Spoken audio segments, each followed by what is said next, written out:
Good morning. My name is Nicole Maria Rosario Perez, and in this oral presentation, I will be talking specifically about how to draw and paint with colored pencils.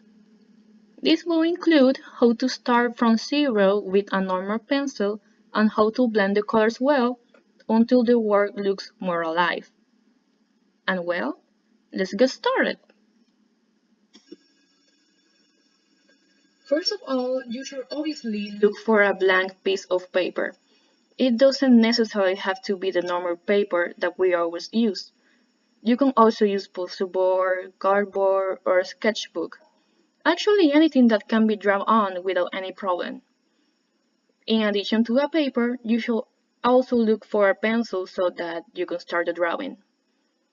Since I love dogs, in the next slides I decided to explain how to draw a golden retriever, step by step as an example. Here you are observing the whole process using just a pencil. You have to keep in mind that the pencil must be passed quite clearly so that it isn't noticeable when painting it with colored pencils. As you can see, I usually start with the head, then the nose, the mouth, the eyes, the ears, and finally the neck. While you do it, you must be careful to put every minimal detail, such as the curved nostrils, the semi-triangular eyes with their glow, the mouth with some of its teeth, and the effect of the hair in almost the entire drawing. Before going to the process of coloring our dog, I want to show you the brand of colored pencils I use to do it. They are called Prismacolor Premiere, and I recommend it because it is quite good, especially with realistic drawings. The reason is that they are very smooth and oily, which help to facilitate the process of blending colors. Also, its pigment is quite bright, which help to make the work look more colorful and alive.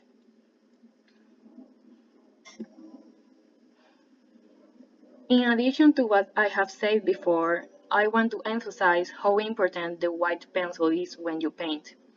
And yes, the pencil in the picture looks quite small, but it's because of how much I have used it. Anyone could say that this color is useless, but actually in art, it will be like your best friend. And now I will explain you why. Right now on the screen, you are watching an exercise of blending colors. As you can see, in the first picture, I started using a single color, forming a shadow effect from dark to light. Then I took a second color to blend it together with the first one and everything looks good. But wait! Do you see all those dots in the second picture?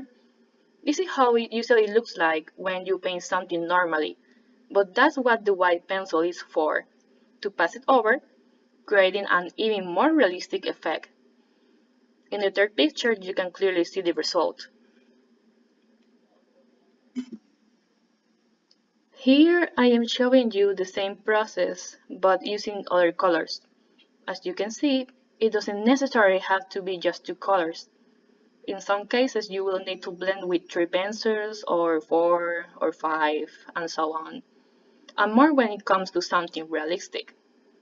In my opinion, this is a really good practice exercise. And now, we will return with our golden retriever to paint it.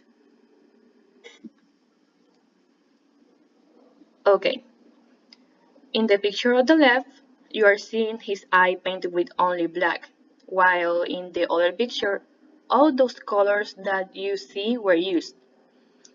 With this sample, I want you to understand the roles that each of the colors have when you paint something. That in drawings like this one, the exercise of blending colors will be used a lot. Even though too many colors seem to be used, as you practice, you get the hang of it.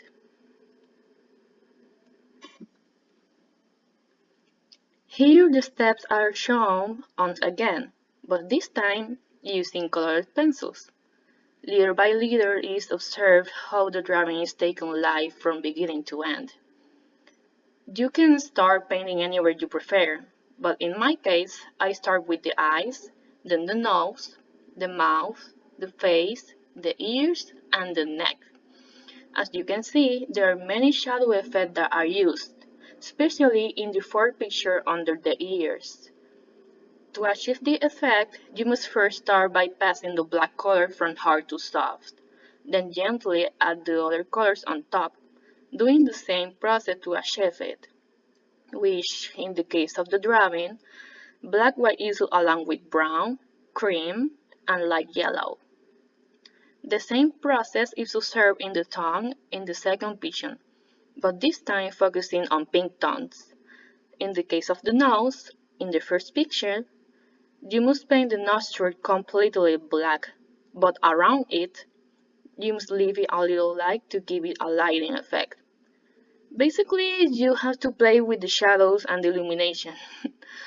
This effect and the mixture of colors are extremely important in this type of drawing.